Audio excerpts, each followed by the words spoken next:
নমস্কাৰ আপোনালোকে চাই আছে নিউজ 24 পুৱাৰ খবৰ হতে ষ্টুডিঅত মই ডলি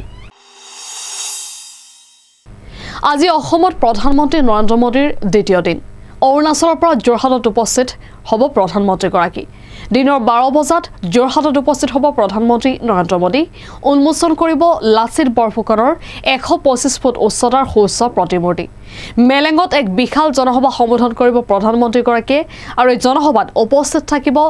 লাখপতি দিদি আঁচনিৰ সুবিধা লাভ কৰা 8 গৰাকীকৈ মহিলা লোকসভা নিৰ্বাচন আৰু লোকসভা নিৰ্বাচনৰ প্ৰাক মুহূৰ্তত দুদিনীয়া ভ্ৰমণসূচী লৈ অসমত উপস্থিত হৈছে দেশৰ প্ৰধানমন্ত্ৰী নৰেন্দ্ৰ মোদী আৰু এই আসন্ন লোকসভা নিৰ্বাচনৰ ৰণডংকা বজাই অসম তথা অৰুণাচল প্ৰদেশত উপস্থিত হৈছে হি প্ৰধানমন্ত্ৰী গৰাকী কালিৰ দিনটোত উষ্ম আদৰণি জনোৱা হৈছে প্ৰধানমন্ত্ৰী গৰাকী গুৰুত্বপূৰ্ণভাৱে তেজপুৰ বায়ুসেনা ঘাটিৰ বিমানবন্দৰত মুখ্যমন্ত্ৰী হিমন্ত বিশ্ব শৰ্মা মন্ত্ৰী অশোক সিংঘাল সহ কেইবাগৰাকীও বিশিষ্ট ব্যক্তিয়ে মোদীক উষ্ম আদৰণি জনাইছে 34টাকৈ জাতি জনগোষ্ঠীয় সাংস্কৃতিক দলে আদৰিছে প্ৰধানমন্ত্ৰী গৰাকীক আড়ম্বৰপূৰ্ণ আদৰণি কৰা দেখিবলৈ পোৱা গৈছে আদৰণি জনোৱা দেখিবলৈ পোৱা গৈছে প্ৰধানমন্ত্ৰী গৰাকীক আৰু আজিৰ দিনটোত গুৰুত্বপূৰ্ণভাৱে লাচিত বৰফুকন মহাবীৰ লাচিত বৰফুকনৰ প্ৰতিমূৰ্তি উন্মোচনৰ লগতে যোৰহাটত বিশাল জনসভাত অংশ ল'ব প্ৰধানমন্ত্ৰী নৰেন্দ্ৰ মোদীয়ে আৰু আজিৰ দিনটোৰ পুৱাই কাজিৰঙাৰ নৈসৰ্গিক শোভা উপভোগ কৰিছে প্ৰধানমন্ত্ৰী নৰেন্দ্ৰ মোদীয়ে হাতী সাফাৰীৰে 2 ঘণ্টা ধৰি কাজিৰঙা দৰ্শন কৰিছে প্ৰধানমন্ত্ৰী নৰেন্দ্ৰ মোদীয়ে প্ৰথমবাৰৰ বাবে দেশৰ প্ৰধানমন্ত্ৰীৰ কাজিৰঙা দৰ্শনে এক প্ৰকাৰ সমগ্ৰ ৰাজ্যৰ বাবে অসমৰ লগতে উত্তৰ পূৰ্বাঞ্চলৰ বাবে এক নতুন যুগৰ সূচনা কৰিব বুলি আশা প্ৰকাশ কৰিছে ৰাজ্যবাসীয়ে আৰু আজিৰ দিনটোত যোৰহাটৰ হোলোঙাপাৰত লাচিত বৰফুকনৰ সুউচ্চ প্ৰতিমূৰ্তি উন্মোচন কৰিব প্ৰধানমন্ত্ৰী মোদীয়ে প্ৰতিমূৰ্তি উন্মোচন কৰি অংশ ল'ব বিশাল জনসভাত মেলেং মেটালিত অনুষ্ঠিত জনসভাত কেইবাটাও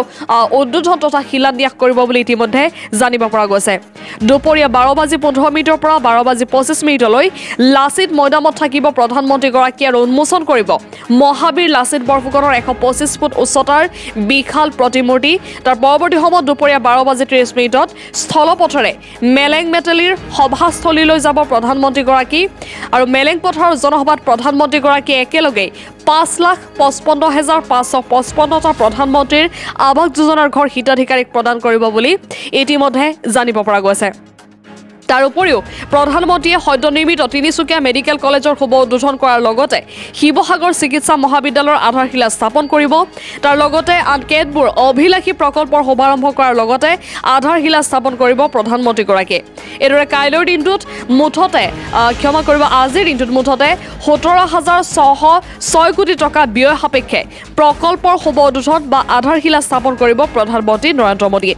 এনেদৰে ৰাজ্যখনত সমাগত লোকসভা নিৰ্বাচনৰ পূৰ্বে ৰণডংকা বজাবলৈ পূৰ্ণ প্ৰস্তুতিৰে আহিছে দেশৰ প্ৰধানমন্ত্ৰী নৰেন্দ্ৰ মোদী অৰুণাচলৰ পৰা যোৰহাটত উপস্থিত হ'ব প্ৰধানমন্ত্ৰী গৰাকী আজিৰ দিনটোত দিনৰ ইতিমধ্যে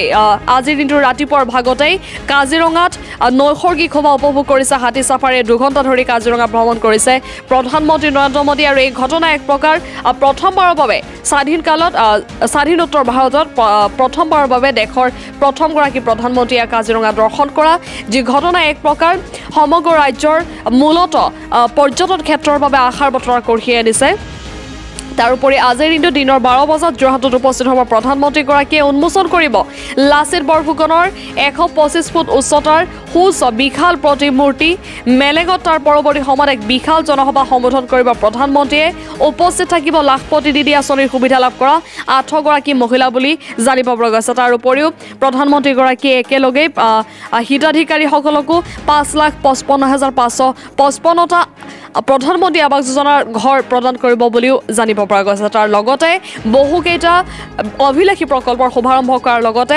আধাৰশিলা স্থাপন কৰিব আৰু এক প্ৰকাৰ এনেধৰণৰ বিভিন্ন ধৰণৰ অভিলাষী আঁচনিৰ জৰিয়তে প্ৰধানমন্ত্ৰী গৰাকীয়ে লোকসভা নিৰ্বাচনৰ প্ৰাক মুহূৰ্তত এক প্ৰকাৰ ৰণডংকা বজাবলৈ সাজু হৈছে বুলি জানিব পৰা গৈছে সবিশেষ খবৰ জনাবলৈ চেষ্টা কৰি যাম পৰৱৰ্তী সময়ত চাই থাকিব নিউজ 24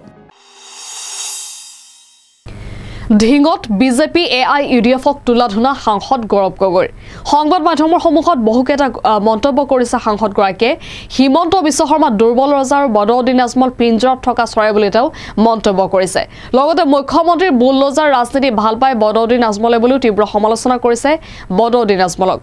কংগ্ৰেছ দলে হিন্দু মিয়া ৰাজনীতি নকৰে বুলি তেওঁ মন্তব্য কৰে সংবাদ মাধ্যমৰ সন্মুখত ঢিঙৰ এক সভাত উপস্থিত হৈ সাংসদ গৌৰৱ গগৈৰ বিজেপি আৰু AIUDFক তুলাধুনা ঢিঙৰ টুকটুকিত অনুষ্ঠিত হোৱা কংগ্ৰেছৰ কৰ্মী সভাত উপস্থিত হৈ বিজেপি আৰু AIUDF দলক তীব্ৰ সমালোচনা কৰে সাংসদগৰাকীয়ে মুখ্যমন্ত্ৰী হিমন্ত বিশ্ব শৰ্মা তথা AIUDF প্ৰধান বদৰুদ্দিন আজমলৰ কথা বতৰা একেই বুলি সাংবাদিকৰ আগত মন্তব্য কৰে কংগ্ৰেছ সাংসদগৰাকীয়ে AIUDF দলৰ কাৰণে মুখ্যমন্ত্ৰী হিমন্ত বিশ্ব শৰ্মাৰ কামবোৰ যথেষ্ট ভাল মুখ্যমন্ত্ৰীয়ে আজিৰ দিনত বুলডোজাৰৰ ৰাজনীতি কৰি আছে উচ্ছেদৰ ৰাজনীতি কৰি আছে আৰু এই কামবোৰ AIUDF দলে খুবেই ভাল পায় বুলি মন্তব্য কৰিছে গৌৰৱ গগৈয়ে হিমন্ত বিশ্ব শৰ্মাক দুৰ্বল ৰজা আৰু বদৰুদ্দিন আজমলক পিঞ্জৰত থকা চৰাইৰ লগত তুলনা সাংসদ গৌৰৱ গগৈ ৰজাৰ আত্মা থাকে পিঞ্জৰত থকা চৰাইৰ দেহত গতিকে ৰজাক নাইকিয়া কৰিবলৈ হ'লে চৰাইটোক মাৰিব লাগিব বুলি মন্তব্য অৰ্থাৎ হিমন্ত বিশ্ব শৰ্মাক শেষ কৰিবলৈ হ'লে বদৰুদ্দিন আজমলক পৰাজিত কৰিব লাগিব বুলি মন্তব্য গৌৰৱ গগৈ তেওঁ লগতে কয় আমি বিজেপি দলটোক নাইকিয়া কৰিব বিচাৰিলে ধুবুৰীত বদৰুদ্দিন আজমলক পৰাজিত কৰিব লাগিব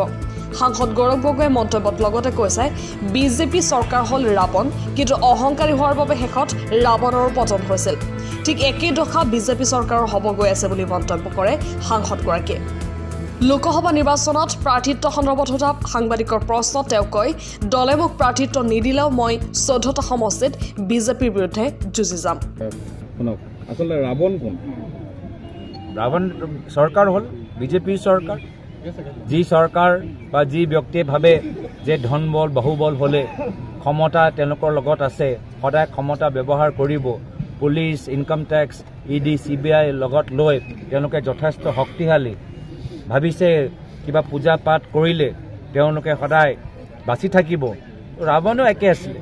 ৰাৱণো খুব পূজা কৰিছিল খুব হৱন কৰিছিল ৰাৱণো খুব শাস্ত্ৰৰ বাবে যথেষ্ট জ্ঞানী খুব গুণী খুব তেওঁলোকৰ এটা প্ৰতিভা আছিল তথাপি শেষত কি হ'ল শেষত অহংকাৰী হোৱা কাৰণে তেওঁ পৰাজিত হ'ল আৰু তেওঁ সৰ্বনাশ স্যাৰ দলে একে অৱস্থা বিজেপিৰ হ'ব স্যাৰ দলে যদি আপোনাক পাৰ্টিটো দিয়ে নগল লোকসভাৰ পৰা আপোনাৰ খেল কাৰ লগত হ'ব দলে যদি মোক প্ৰাৰ্থিত্ব নিদিলেও মই 14টা সমষ্টি বিজেপি বিৰুদ্ধে মই সংগ্ৰাম কৰি যাম আৰু ৰাজনৈতিকভাৱে নিজৰ দলটোক আৰু সক্ৰিয় কৰি যাম ইতিমধ্যে ইউডিএফ প্ৰধান বদৰুদ্দিন আজমলীয়া ডাঙৰীয়া কৈছে নগল উপ সমষ্টিখন মিয়া সমষ্টি আৰু ইয়াৰ পৰা মিয়া সাংসদ নিৰ্বাচিত হ'ব এইটোৱে মই নিজৰ বক্তৃতাত ক'লো যে বদৰুদ্দিন আজমল ডাঙৰীয়া আৰু হিমন্ত বিশ্ব শৰ্মা ডাঙৰীয়া কথাবোৰ একেই কংগ্ৰেছ দলে হিন্দু মিয়া ৰাজনীতি নকৰে এই হিন্দু মিয়া ৰাজনীতি বদৰুদ্দিন আজমলে এটা কথা স্পষ্ট আজি এদিন পূৰ্বে ঢিঙলৈকে আহিছিলে তাত সেই মিটিংখনত এটা কথা কৈছে যে তেওঁলোকৰ এই সমষ্টিটো অলৰেডি তেওঁলোকে ঘোষণা কৰিলেই জিকিল বুলি আৰু প্ৰক্ষেপিত প্ৰাৰ্থী আমিনুল ইছলামক সেই একে কথাই ক'লে আৰু এটা কথা ক'লে যে এইবাৰ যদি আমিনুল ইছলাম এবাৰ সংসদলৈ যায় তেতিয়াহ'লে তেওঁ বক্তব্য ৰাখিব মিয়া ভাষাত চাওক AIUDF দলৰ কাৰণে মুখ্যমন্ত্ৰী হিমন্ত বিশ্ব শৰ্মা ডাঙৰীয়া কামবোৰ যথেষ্ট ভাল যিজন মুখ্যমন্ত্ৰী আজি বুলডোজাৰ ৰাজনীতি কৰি আছে উচ্ছেদৰ ৰাজনীতি কৰি আছে সেই মুখ্যমন্ত্ৰীজনৰ কামবোৰ AIUDF দলে যথেষ্ট ভাল পায় আৰু আজমল চাহাবৰ নিজৰ ভাইকে কৈছে যে ভাৰতৰ ভিতৰত সৰ্বশ্ৰেষ্ঠ মুখ্যমন্ত্ৰী হৈছে বৰ্তমান অসম চৰকাৰৰ মুখ্যমন্ত্ৰী যেতিয়া এনেধৰণৰ কাম আৰু কথা ৰাইজে চাই তেওঁ কোনটো অংকৰ দি নিজৰ বিজয়টো দেখা পাইছে মই বুজি পোৱা নাই শেষত ৰাইজে নিৰ্ধাৰিত কৰিব আৰু ৰাইজে যিকোনো ৰাজনৈতিক দল যি নিজৰ আদৰ্শ পাহৰি যায় আৰু নিজৰ ৰাইজক লগত বিশ্বাসঘাত কৰে সেই দলটোক কেতিয়াও আগবাঢ়ি যাবলৈ নিদিয়ে মোৰ অসমৰ ৰাইজৰ ওপৰত বিশ্বাস আছে যে মৌলানা আজমল সাহেব আৰু AIUDF দল যিমানে কথা কিয় নকওক শেষত গৈ অসমীয়া ৰাইজে সঠিক সিদ্ধান্ত ল'ব আৰু AIDF দলৰ দুইমুখী ৰাজনীতিৰ বিৰুদ্ধে মাত মাতিব। AIDFে য'তেই সভা সমিতি অনুষ্ঠিত কৰিছে তাতেই কিন্তু প্ৰাক্তন আক্ৰমণৰ লক্ষ্য কৰি লৈছে। সেইটোৱেতো কৈছোঁ, তেওঁলোকৰ বিজেপিৰ হৈ একেখিনি কামবোৰ চলাই আছে। যি কথাবোৰ বিজেপিয়ে কয়, যি কথাবোৰ বিজেপি মন্ত্ৰীয়ে কয়, একেখিনি কথা AIDF দলে কৈছে। মানে AIDF দলটোক বিজেপিয়ে শিকাই দিছে যে কেনেধৰণৰ কথাবোৰ ক'ব লাগে। তো গোটেই ৰিম'ট কণ্ট্ৰলটো মানে বিজেপি হাতত। আৰু আমিও কৈছোঁ যে মাত্ৰ স্ক্ৰিপ্ট AIDF দলে কি ক'ব সেই স্ক্ৰিপ্টটোৱে নিৰ্ধাৰিত কৰে বিজেপি দল। আৰু যদি সঁচাকৈ আমি বিজেপি দলটোক নাইকিয়া কৰি দিবলৈ বিচাৰোঁ তেতিয়া ধুবুৰীত AIDF দলটোক পৰাজিত কৰিব লাগিব। আজি অসমৰ মুখ্যমন্ত্ৰী হিমন্ত বিশ্ব শৰ্মা ডাঙৰীয়া চবে ভাবে তেওঁ খুব শক্তিশালী, কিন্তু এটা গল্প আছিলে য'ত গল্পত লিখা আছিলে যে এজন ৰজা, শক্তিশালী ৰজা, তেওঁ মানে আত্মাটো নিজৰ দেহত নাছিল। সেই আত্মাটো পিঞ্জৰাত এটা চৰাই আছিলে, সেই চৰাই দেহত আছিল। আৰু যদি সেই ৰজাক আমি নাইকিয়া কৰিবলৈ বিচাৰোঁ তেতিয়া ৰজাক নহয় সেই চৰাইটো মাৰিব লাগিব। একেখিনি কথা আজি মুখ্যমন্ত্ৰী হিমন্ত বিশ্ব শৰ্মা ডাঙৰীয়া গোটেই আত্মাটোহে আজি মৌলানা আজমল চাহাবত আছে। যদি আমি মৌলানা আজমল চাহাবক আমি ৰাজনৈতিকভাৱে পৰাজিত কৰোঁ, লগে লগে অট'মেটিকলি এক ৰাতিৰ ভিতৰত আমাৰ চৰাই মুখ্যমন্ত্ৰীজনৰ ৰাজনৈতিকভাৱে তেওঁলোকৰ যাত্ৰা শেষ হ'ব। গোৱালপাৰা জিলাৰ কৃষ্ণাই আঞ্চলিক বন বিষয়াৰ কাৰ্যালয়ৰ অন্তৰ্গত চকুদোহা ফাৰ্মত লতা মাকৰি বাঘ উদ্ধাৰ। স্থানীয় লোকে প্ৰত্যক্ষ কৰি আবদ্ধ কৰি ৰাখে লতা মাকৰি বাঘটোক আৰু পৰৱৰ্তী সময়ত বন বিভাগক খবৰ দিয়ে। গোৱালপাৰা জিলাৰ কৃষ্ণাই আঞ্চলিক বন বিষয়াৰ কাৰ্যালয়ৰ অন্তৰ্গত চকুদোহা ফাৰ্মত লতা মাকৰি বাঘ উদ্ধাৰ। স্থানীয় লোকে প্ৰত্যক্ষ কৰি আবদ্ধ কৰি ৰাখে লতা মাকৰি বাঘটোক। পিছত ঘটনা সন্দৰ্ভত বন বিষয়াৰ লোকক খবৰ দিয়াত ঘটনাস্থলীত বন বিভাগৰ লোক উপস্থিত হয়। পৰৱৰ্তী সময়ত লতা মাকৰি বাঘটো বস্তাত আবদ্ধ কৰি প্ৰস্তাৱিত বৰঝাৰ বনাঞ্চলত এৰি দিয়ে বন বিভাগৰ লোকে। লতা মাকৰি বাঘটোৰ বয়স প্ৰায় 5 বছৰ হ'ব বুলি বন বিভাগৰ লোকে জানিবলৈ দিয়ে। আমি আজি বৰঝাৰ ৰিজাৰ্ভ ফৰেষ্টত আমি পেট্ৰলিং কৰি থকা অৱস্থাত আমাৰ কৃষ্ণাইৰ গাতে লাগি থকা চকুদোৱা বুলি কয় সেই ঠাইখিনি, তাৰ ওচৰত এটা মানে আমাৰ এগ্ৰিকালচাৰ ফাৰ্ম হাউচ বুলি আছিল। তাত ওচৰৰ মানুহে আমাক কণ্টেক্ট কৰিলে যে তাত বোলে কিবা বাঘৰ পোৱালি ওলোৱা বুলি। তাৰপিছত আমি তাত গ'লোঁ, ফোনযোগে কৈছোঁ যে আমি যাই আছোঁ। তাৰপিছত যোৱাৰ পিছত তাত আমি দেখা পালোঁ যে এটা লতা মেকুৰী বাঘ প্ৰাপ্তবয়স্কৰ, তাৰ মোটামুটি 5 বছৰমান হৈছে। সেইটো আমি ধৰি আনি পেলাই আমি ৰিজাৰ্ভ ফৰেষ্টত এৰি দিয়া গৈছে।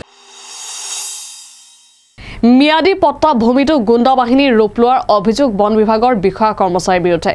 ঘটনা গোৱালপাৰাৰ ৰংজুলি অঞ্চলৰ ভূমিহীন লোকক মাটিৰ পট্টা প্ৰদান কৰি চৰকাৰে বাহ লোৱাৰ সময়তে গোৱালপাৰা জিলাৰ ৰংজুলি অঞ্চলৰ একাংশ পট্টাধাৰী লোকক ভূমিহীন কৰাৰ কাৰ্যত নামি পৰিছে বন বিভাগ। ম্যাদী পট্টা ভূমিটো গুণ্ডা বাহিনীৰ ৰূপ লোৱাৰ অভিযোগ বন বিভাগৰ বিষয়া কৰ্মচাৰীৰ বিৰুদ্ধে। ভূমিহীন লোকক মাটিৰ পট্টা প্ৰদান কৰি চৰকাৰে বাহ লোৱাৰ সময়তে গোৱালপাৰা জিলাৰ ৰংজুলি অঞ্চলৰ একাংশ পট্টাধাৰী লোকক ভূমিহীন কৰাৰ কাৰ্যত নামি পৰিছে বন বিভাগ। ম্যাদী পট্টা ভূমিটো খেতি কৰিব দিয়া নাই বন বিভাগে। অভিযোগ মতে ৰংজুলি অঞ্চলৰ কইনাকুছি পাহাৰ গাঁৱৰ ভালে সংখ্যক ম্যাদী পট্টা মাটি দীৰ্ঘদিনে পতিত হৈ পৰি আছিল। শেহতীয়াকৈ ব্ৰজেন্দ্ৰ বসুমতাৰী নামৰ কৃষকগৰাকীৰ লগতে আন কিছু কৃষকে নিজৰ সেই ম্যাদী পট্টা ভূমি পাম খেতিৰ লগতে গাহৰি আৰু ছাগলী ফাৰ্ম খোলাৰ বাবে পাম ঘৰ বেৰ আদি দিয়ে যদিও বৃহস্পতিবাৰে সন্ধিয়া ৰংজুলি আঞ্চলিক বন বিষয়া কাৰ্যালয়ৰ পৰা বিষয়া কৰ্মচাৰীৰ দল এটা গৈ সেইসমূহ পুৰি চাৰখাৰ কৰাৰ লগতে সা সৰঞ্জামসমূহ ধ্বংস কৰে। বন বিভাগৰ এই কাৰ্যত মূৰত সৰগ ভাঙি ভুক্তভোগী ব্ৰজেন্দ্ৰ বসুমতাৰীৰ লগতে আন 3জন কৃষকে শুকুৰবাৰে পুৱা ৰংজুলি থানাত এজাহাৰ দাখিল কৰিব যায় যদিও থানাৰ ভাৰপ্ৰাপ্ত বিষয়াই এজাহাৰ ল'বলৈ অমান্তি হয়। ফলত উপায়হীন কৃষক কেইজনে মুখ্যমন্ত্ৰী ডক্টৰ হিমন্ত বিশ্ব শৰ্মাৰ সহায় বিচাৰিছে। এটা অনুৰোধ কৰোঁ যে আমাৰ পাট্টা মাটিখিনি খেতি যিবিলাক কৰোঁ আমি এই খেতিখিনি কৰিব দিব লাগে। আজি চাওক, আজি খেতি কিবা এটা কৰিব খুজিলে সিহঁতে আহিনা উচ্ছেদ কৰি পেলাই। এতিয়াতো আমাৰ উপায় নাই, এতিয়া আমি কামাৰ লগত আমি নৰোঁ নহয়। তো ঘটনা হ'ল কি যিবিলাক পাত্তা মাটি আছে এইবিলাক যিগিলান খেতি কৰিব দিয়ক তেনেহ'লে আমি কিছুমান নিবনুৱা মানুহ বাচি থাকিম ই ভাজত যদি থাকে তেনেহ'লে আমি কি কৰিম ধৰা আমাৰতো ঘৰত সংসাৰ আছে ঘৰ পৰিয়াল আছে এনেকুৱা ধৰণৰ কৰি ই ভাজত যদি চলায় তেনেহ'লে পাত্তাৰ মাটি মেইন হ'ল পাত্তাৰ মাটি যদি খেতি কৰিব নিদিয়ে গোটেই মাটিতো ফৰেষ্টৰে মাটি আমিও জনং সিহঁতৰ ডিপাৰ্টমেণ্টৰ মানুহটো আমিও বুজি পাওঁ ঘটনা যিখিনি আৰু মিয়েদি মাটিখিনি এইখিনিতো কৰিব দিব লাগে না এটা দেশতে চৰকাৰে মাটি ইও চৰকাৰী মাটি মিয়াদি মাটি চৰকাৰে ফৰেষ্টৰ মাটি চৰকাৰী মাটি আমাক খালি খেতি কৰিব দিয়ে ক'ত তেওঁলোকে ফৰেষ্টৰ মাটিতো খেতি কৰাটো বন্ধ কৰি দিছে আমি এতিয়া জানো বাটে দিছে সেইটো আমি বাটে দিছোঁ ফৰেষ্টৰ মাটি যা নালাগে আৰু কিন্তু মিয়াদি মাটিখিনিতো দিব লাগে নহয় তেওঁলোকে আমাক খেতি কৰিবা পাত্তাখিনি তেওঁলোকে জানে যে এইখিনি মিয়াদি মাটি তথাপি যে এনেকুৱা উচিত কৰি থাকিলে আমি কি কৰিম যিহেতু তেনেহ'লে চৰকাৰৰ লগত আমি ইমান দূৰলৈ আমি লাগিব যাব নোৱাৰোঁ নহয় তে ফৰেষ্টৰ আহি জ্বলাই দিলে সিহঁতে কামে কৰিব নেদে পাতাৰ মাটি কি কৰিব ওলাইছিল আপোনালোকে কিবা বাগান থাগান কৰিব গৈছিলোঁ সিহঁতে বন্ধ কৰি দে দমকল টমকল ফটাইছিলে তেকো নফটাব নিদিল এইবিলাক আপোনাৰ পাত্তাৰ মাটি সেইবিলাক পাত্তা মাটি কিমান দিন আগত আপোনালোকে কাম কৰিছিল আৰু কিমান 3-4 দিনমান আগত খেতি কৰিব নিদিয়ে নিদিয়ে কিয় নিদিয়ে কিয় নিদিয়ে এইটো ক'ব নোৱাৰোঁ এইটো কেছ দিবলৈ গৈছিলে আপোনালোকে এইটো বুলি কৈছিলোঁ মানে কেছ ক'ত দিব গৈছিলে ইয়াতে দিছিলোঁ আমি নাৰাখিল ৰমজলিত নাৰাখিল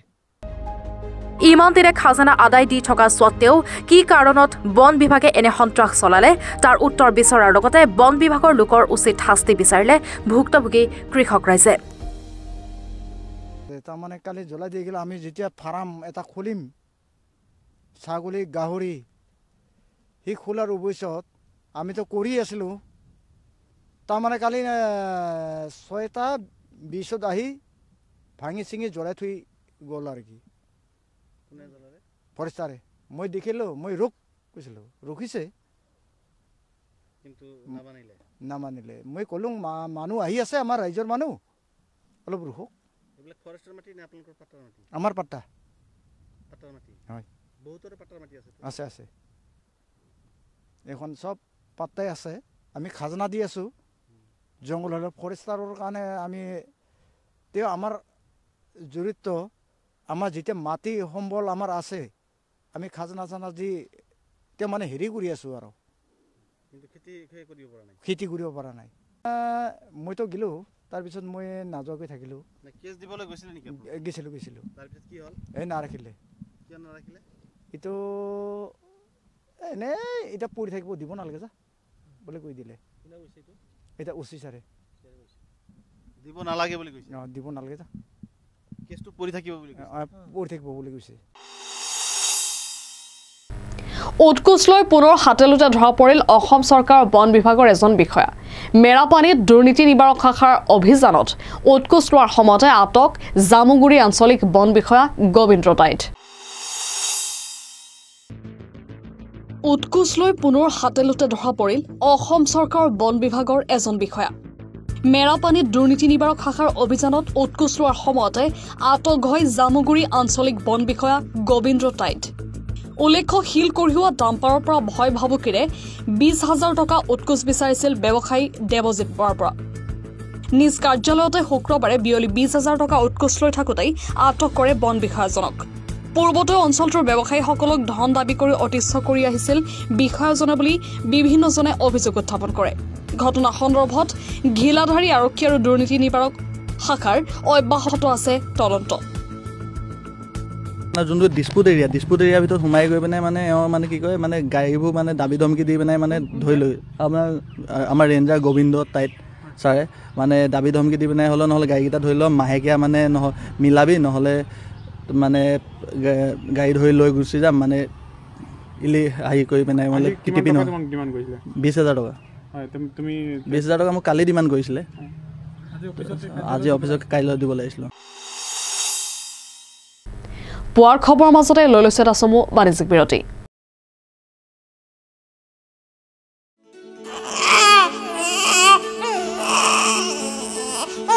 অভিনন্দন আপোনাৰ এজনী ছোৱালী জন্ম হৈছে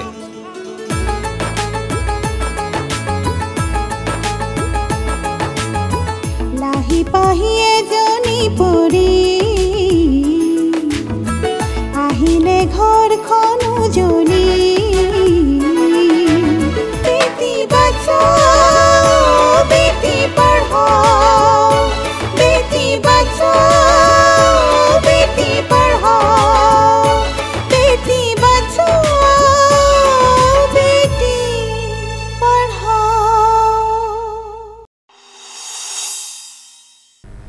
পুনৰ উভতি আহিছোঁ পুৱাৰ খবৰলৈ। চৰাইদেউ জিলাৰ মথুৰাপুৰৰ পথাৰত ওলোটাই পুতি থোৱা অৱস্থাত উদ্ধাৰ কৰা হয় এটা মৃতদেহ। মৃতদেহটো মথুৰাপুৰ ৰাঙলী চুকৰ নিৰেশ্বৰ গগৈৰ বুলি চিনাক্ত কৰা হৈছে। ঘটনাস্থলীত উপস্থিত হয় মথুৰাপুৰ আৰক্ষী আৰু ইয়াক পৰিকল্পিত হত্যা বুলি সন্দেহ কৰিছে পৰিয়ালৰ লোকে। মথুৰাপুৰত পথাৰত ওলোটাই পুতি থোৱা অৱস্থাত উদ্ধাৰ কৰা হয় মৃতদেহ। মৃতদেহটো মথুৰাপুৰ ৰাঙলী চুকৰ নিৰেশ্বৰ গগৈৰ বুলি চিনাক্ত কৰা হৈছে। ঘটনাস্থলীত মথুৰাপুৰ আৰক্ষী উপস্থিত হৈ আৰম্ভ কৰিছে তদন্ত। এয়া এক পৰিকল্পিত নিশংস হত্যা বুলি সন্দেহ কৰিছে পৰিয়ালৰ লোকে। মৃতদেহত বুকুত মূৰত আঘাত আৰু নাকে মুখে তেজ ওলাই থকা প্ৰত্যক্ষ কৰিছে ৰাইজে। লখিমপুৰ জিলাৰ অসম অৰুণাচল সীমান্তৱৰ্তী পথালি পাহাৰ ২ নং পিঠাগুৰিত অহা ৪ এপ্ৰিলৰ পৰা ৭দিনীয়া কাৰ্যসূচীৰে অনুষ্ঠিত হ'ব সংগীতময় ভাগৱত জ্ঞান মহাযজ্ঞ আৰু ব্যাখ্যানুষ্ঠান। উক্ত অনুষ্ঠানৰ লাইখুটা স্থাপন কাৰ্যসূচী এক মাংগলিক পৰিৱেশৰ মাজত বিগত দিনটোত ইতিমধ্যে অনুষ্ঠিত হৈ যায়।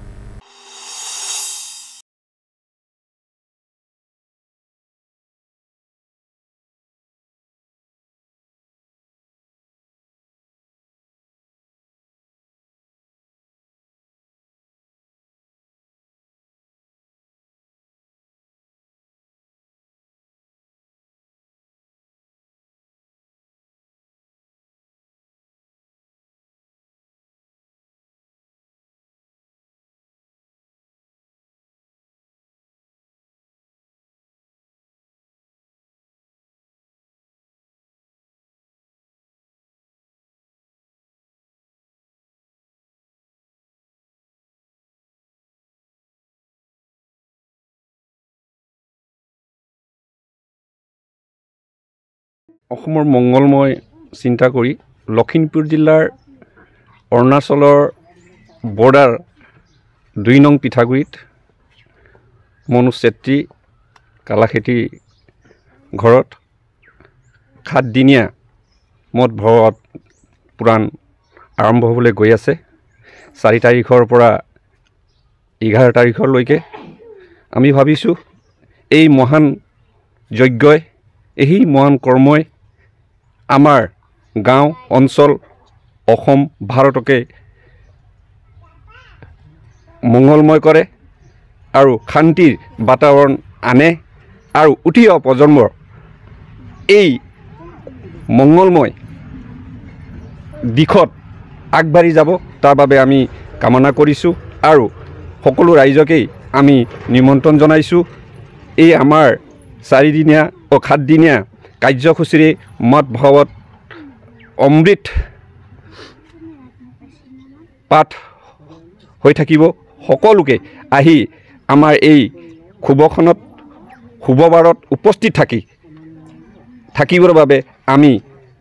অনুৰোধ জনাইছোঁ। ধন্যবাদ। বাকী এই কৃষ্ণবাদুৰ কালাখেতি পৰিয়ালৰ উদ্যোগত অহা ৪ এপ্ৰিলৰ পৰা 11 এপ্ৰিললৈকে হ'বলগীয়া ৭দিনীয়া সংগীতময় জ্ঞান মহাযজ্ঞ আৰু ব্যাখ্যানুষ্ঠানৰ আজি আমাৰ লাইখুটাৰ শুভ উদ্বোধনী কাৰ্যসূচী ইতিমধ্যে সমাপ্ত কৰিছোঁ। আচাৰ্যগণ লগতে স্থানীয় ৰাইজ লগতে আমাৰ অঞ্চলৰ জ্যেষ্ঠ নাগৰিকসকলক লৈ গতিকে আমি আশাবাদী আগন্তুক আহি থকা অনুষ্ঠানটোত যাতে আমি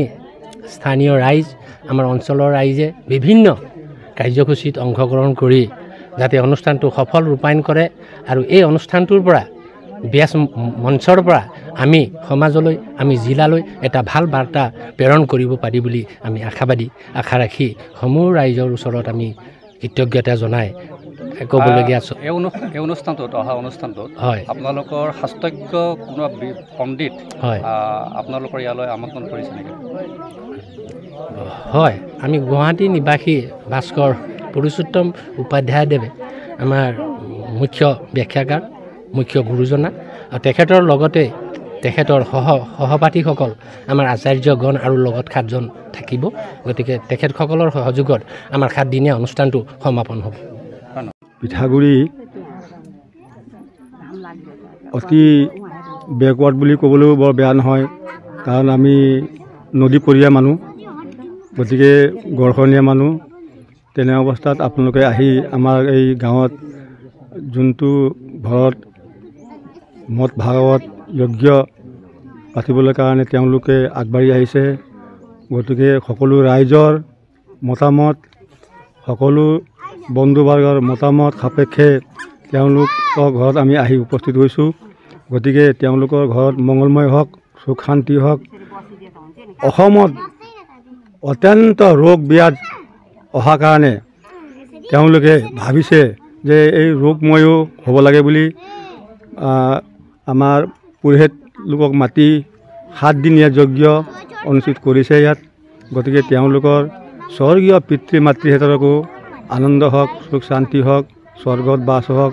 আৰু তেওঁলোকৰ ঘৰৰ পৰিয়াল তেওঁলোকৰ নাতিপুতি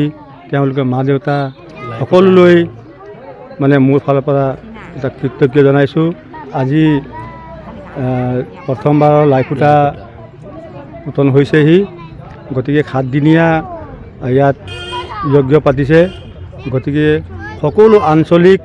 ৰাইজ যাতে নেকি আমালোকৰ ইয়াৰ ৰাইজ দেউৰী মিচিং নেপালী অসমীয়া আদিবাসী বিহাৰী অত্যন্ত সকলো জনজাতি আমি ইয়াত বসবাস কৰি আছোঁ গতিকে সকলোলৈ মই শ্ৰী শ্ৰী সৰ্বেশ্বৰ শিৱ মন্দিৰ কমিটিৰ সভাপতি হৈ সবকে আহ্বান জনাইছোঁ যে সকলোৱে আহি এবেলা এমুঠি চাই মিলি আপোনালোকৰ দুখ কষ্ট ৰোগ ম্যায় হ'বৰ কাৰণে আপোনালোকৰ পৰিয়ালৰ কাৰণে সুখ শান্তি আহিবৰ কাৰণে আপোনালোকে একবেলা আহি আপোনালোকে প্ৰাৰ্থনা যেন কৰে আপোনালোকে চাই আছিল পুৱাৰ খবৰ এনিভাৰত 24